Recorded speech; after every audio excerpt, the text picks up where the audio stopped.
오늘 함께 나누실 하나님의 말씀은 갈라디아서 5장 7절부터 12절까지의 말씀입니다. 갈라디아서 5장 7절부터 12절까지의 말씀입니다.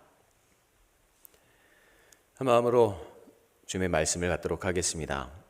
너희가 다름질을 잘 하더니 누가 너희를 막아 진리를 순종하지 못하게 하더냐? 그 권면은 너희를 부르신 이에게서 난 것이 아니니라. 적은 누룩이 온 덩이에 퍼지느니라. 나는 너희가 아무 다른 마음을 품지 아니할 줄을 주 안에서 확신하노라. 그러나 너희를 요동하게 하는 자는 누구든지 심판을 받으리라. 형제들아, 내가 지금까지 할례를 전한다면 어찌하여 지금까지 박해를 받으리요? 그리하였으면 십자가의 걸림돌이 제거되었으니 너희를 어지럽게 하는 자들은 스스로 베어 버리기를 원하노라. 아멘. 하나님의 은혜와 사랑으로 더 아름답게 성숙하고 감사와 찬양으로 올 한 해를 마무리할 수 있길 또 한번 소망해 봅니다. 오늘 말씀의 시작은 바울의 책망으로 시작을 하죠. 너희가 다름질을 잘 하더니 누가 너희를 막아 진리를 순종하지 못하게 하더냐. 갈라디아 교회 교인들의 신앙은 믿음은 처음에는 착실하고 그리고 아름답게 성장하는 것처럼 보였습니다. 하지만 이제 그 믿음이 흔들리고 있습니다. 바울은 편지에서 지금 신앙생활을 달리기에 비유를 하면서 이야기하죠. 다름질한다라는 말을 통해서 신앙생활을 열심히 이어가고 최선을 다해 달려가는, 하나님께로 달려가는, 구원을 향해 달려가는 신앙인들을 표현하고 있었습니다. 운동화로 표현한다는 것은 다른 사람과 경주하고 경쟁한다라는 의미이기도 하지만 그만큼 최선을 다해서 믿음 생활을 이어가야 한다라는 표현이기도 합니다. 그런데 이런 모습에서 갈라디아 교인들이 점점 멀어지고 있었습니다. 오직 주님만 바라보고 달려야 하는데 지금 그들이 그곳에서 벗어나 다른 곳을 바라보고 다른 곳으로 나아가고 있었습니다. 그들의 신앙은 생각보다 아름다웠습니다. 바울이 바라보기에 하나님이 보시기에 칭찬할 만했던 것 같습니다. 전장인 4장에 이런 이야기가 나옵니다. 너희를 시험하는 것이 내 육체에 있으되 이것을 너희가 업신여기지도 아니하며 버리지도 아니하고 오직 나를 하나님의 천사와 같이 또는 그리스도 예수와 같이 하였도다라는 말이죠. 그들은 바울의 모습, 바울의 외적인 모습을 따르는 게 아니라 그의 믿음 그리고 그의 신앙을 보면서 헌신적으로 섬기는 사람들이었습니다. 바울이 하나님의 천사와 같이 예수 그리스도처럼 최선을 다해서 섬겨주던 이들이 갈라디아 교회 교인들이었습니다. 그런데 그들의 믿음이 흔들리고 있습니다. 그들의 신앙이 흔들리고 있습니다. 한 곳을 바라보면서 하나님을 향해서 온전히 달려가는 게 아니라 지금 다른 곳을 보면서 그곳으로 조금씩 발걸음을 옮기고 있습니다. 누가 너희를 막아 진리를 순종하지 못하게 하더냐? 그 권면은 너희를 부르신 이에게서 난 것이 아니니라. 진리에 순종하지 못하게 하는 자, 그 권면은 하나님에게서 온 것이 아니다. 그것은 언제나 우리를 노리면서 진리에서 멀어지게 하도록 유인을 합니다. 그렇게 이런 유혹을 구분하고 자신을 향한 하나님의 뜻과 하나님의 사랑에 의지하면서 이겨나가야 한다. 그리고 이런 유혹을 이기는 것이 쉽지 않다라는 고백들입니다. 때론 나의 이득이 걸려 있을 때가 굉장히 많이 있습니다. 세상을 살아가면 조금만 양보를 하고 눈을 감고 모른 척하면 나의 삶이 평안해지고 윤택해지는 일들이 많이 있습니다. 하지만 이런 유혹을 이겨내야 한다라고 이야기합니다. 하나님의 뜻이 무엇인지 알아야 한다라고 고백을 합니다. 제가 전에도 말씀을 드렸던 적이 있을진 모르겠지만 제가 중학교 때 있었던 일이었던 것 같습니다. 얼마 후면 저희 교회도, 우리 도람동 교회도 송구영신 예배를 드립니다. 저는 할머니와 함께 중학생 때 할머니의 강요는 아니었죠. 할머니의 손에 끌려서 교회에 갔습니다. 12시, 그 교회는 12시 정각에 예배를 드리는 교회였습니다. 그런데 얼마나 예배를 소중하게 여기시는지 10시 조금 넘어서 교회에 도착을 했습니다. 거의 2시간 가까이 남는 시간이 남아 있었죠. 왜 이렇게 일찍 왔을까? 친구들하고 조금만 더 놀 수 있었으면 고민을 하기도 했지만 맨 앞자리로 저를 끌고 데리고 가셨습니다. 딱 요 자리였습니다. 저 앞자리에 앉아서 멍하니 앉아있다 기도도 하다 시간을 보내고 있었습니다.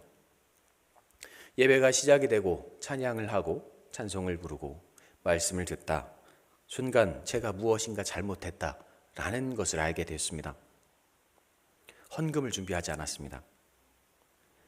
그때 친척 어른들을 만나고 용돈을 받아서 지갑에 이렇게 가지고는 있었지만 헌금 찬양이 시작되고 제가 지갑을 딱 열어보는 순간 진짜 잘못됐다라는 것을 깨닫고 말았습니다. 당황했습니다.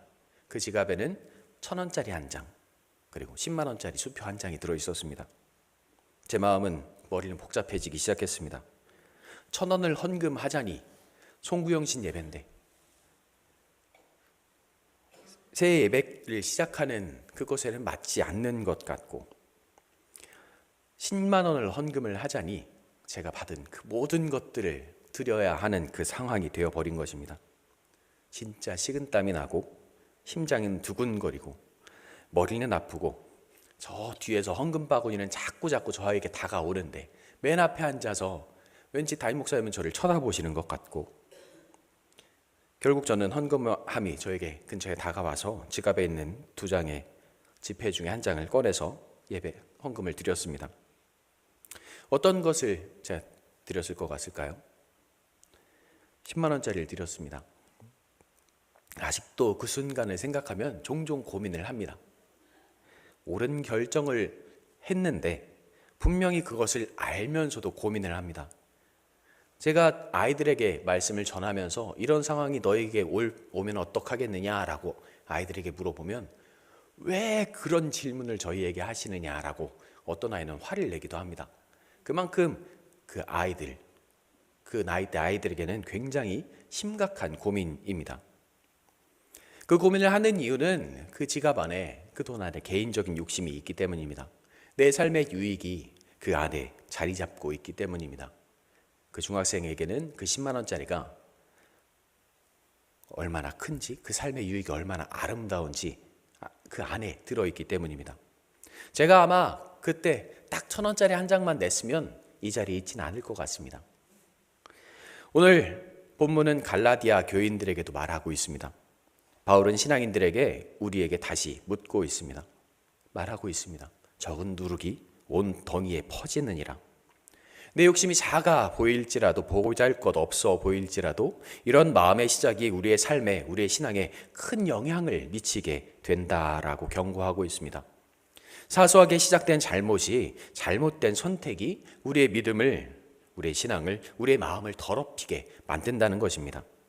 작은 누룩이 밀가루에 섞여서 빵을 크게 부풀리는 것처럼 작은 죄가 우리 안에 들어와서 우리의 삶을 죄로 물들이고 우리의 모습을 하나님에게서 멀어지게 만든다라는 것입니다.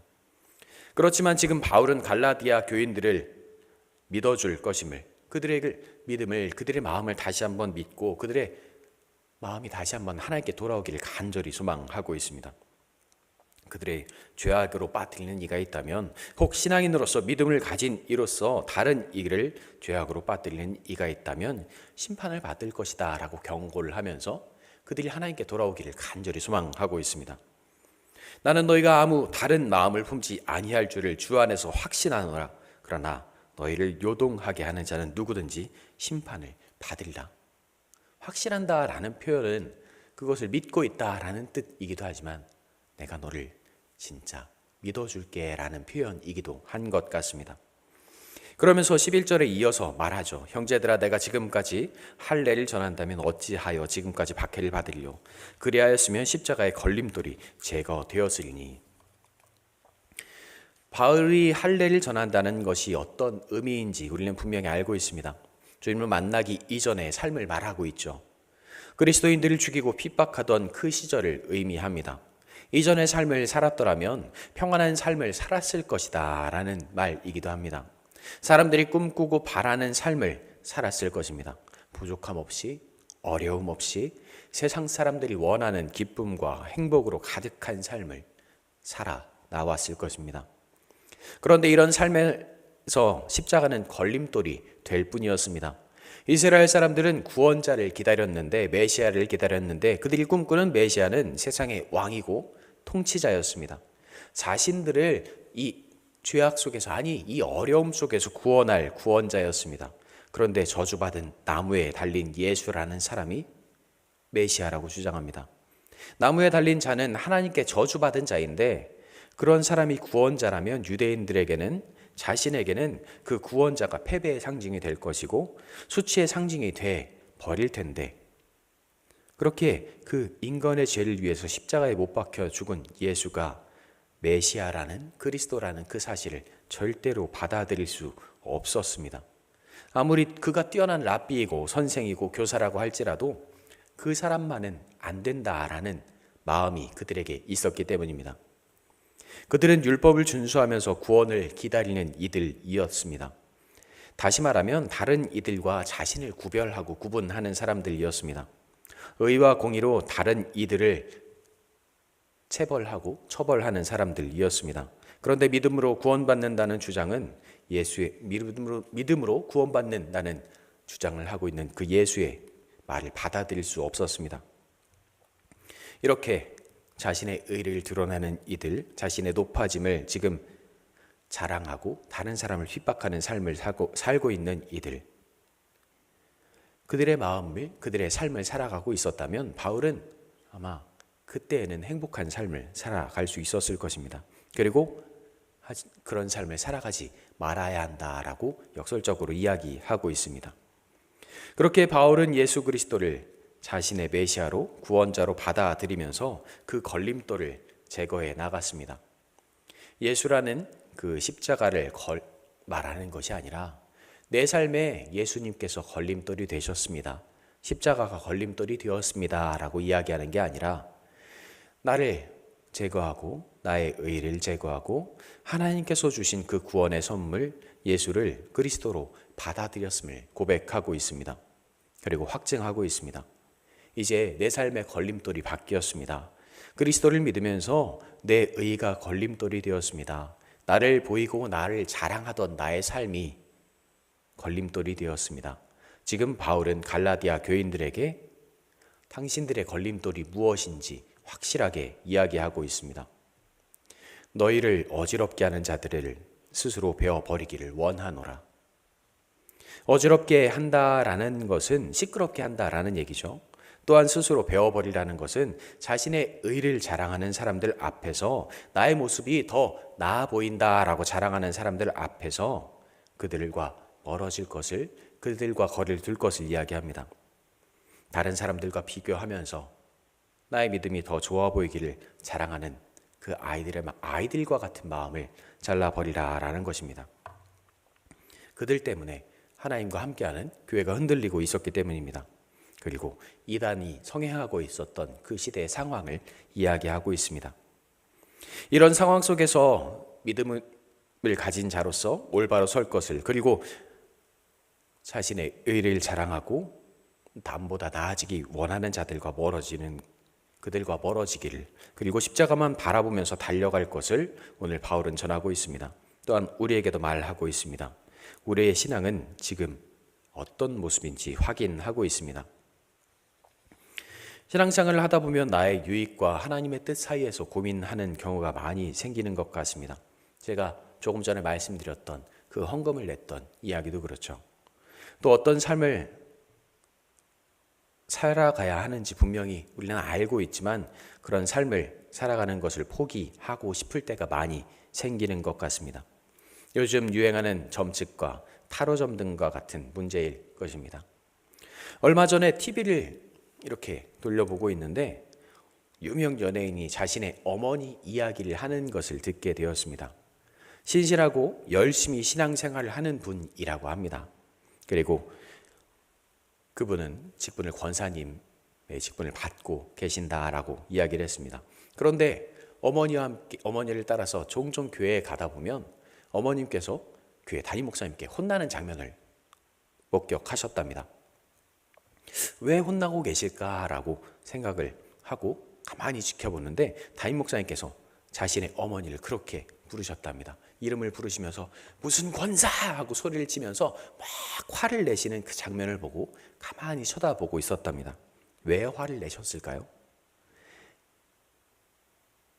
또 점집을 다녀왔다면서 하면서 화를 내기 시작하셨답니다. 몰래 다녀왔는데 들키신 거죠. 해서는 안 될 것을 알면서도 유혹을 이기지 못하고 저지르는 일들이 종종 있다는 것입니다.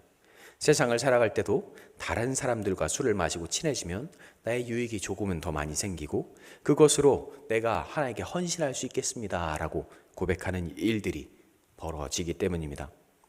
오늘 바울이 말씀을 통해서 갈라디아 교인들에게 경고하고 우리에게 전하는 것이 바로 그런 것입니다. 우리는 십자가를 보고 달려갑니다. 우리는 주님을 보고 달려갑니다. 그런데 잠깐 다른 곳을 보고 십자가를 향해 달려갈 수 있다라고 오해합니다. 잠시 나의 욕망 속에서 살아가다가 주님만 다시 찾으면 주님께 온전히 갈 수 있다라고 생각합니다. 그런데 바울이 경주를 통해서 전하는 것은 다른 길로 가기 시작하면 주님께 온전히 돌아갈 수 없다라는 경고입니다. 바울이 자신을 높이고 욕심을 채우는 삶에서 멀어지라라고 경고하는 이유는 그런 욕심에 빠진다면 우리의 마음이 나의 마음이 다시 주님께 돌이키는 것이 너무나도 힘들고 어렵기 때문입니다. 내 욕심 속에서 벗어나는 것, 그것은 너무나도 힘들기 때문입니다. 욕심이라는 것, 우리의 욕망이라는 것은 한순간의 즐거움일 때가 더 많이 있는 것 같습니다. 그런데 그 즐거움을 위해서 나의 믿음을, 하나님의 사랑을 포기하는 것이 옳은지 바른 것인지 오늘 묻고 있습니다. 내가 살아가는 잠시만의 행복을 위해서 하나님의 사랑을 포기하는 것, 주님과 동행하는 삶을 포기하는 것이 옳지 못함을 오늘 바울은 전하고 경고하고 있습니다.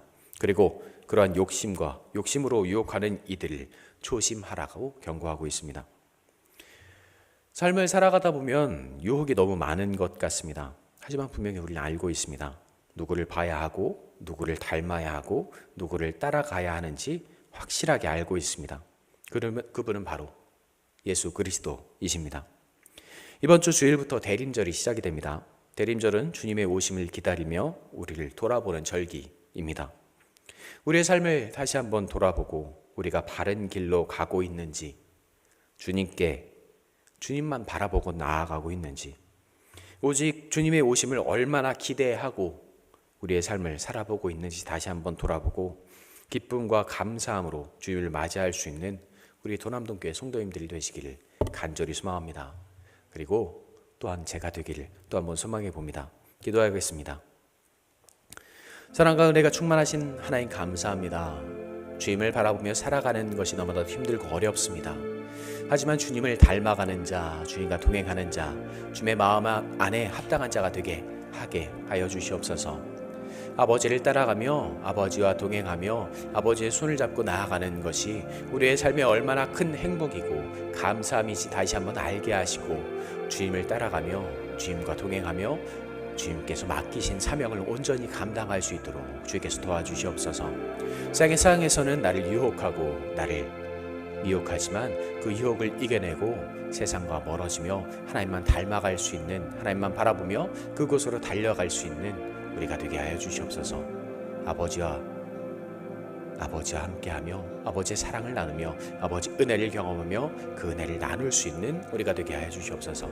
언제나 우리를 사랑으로 인도하시고 지키시는 우리 그 주 예수님의 이름으로 기도합니다. 아멘. 사랑과 은혜가 충만하신 하나님 감사합니다.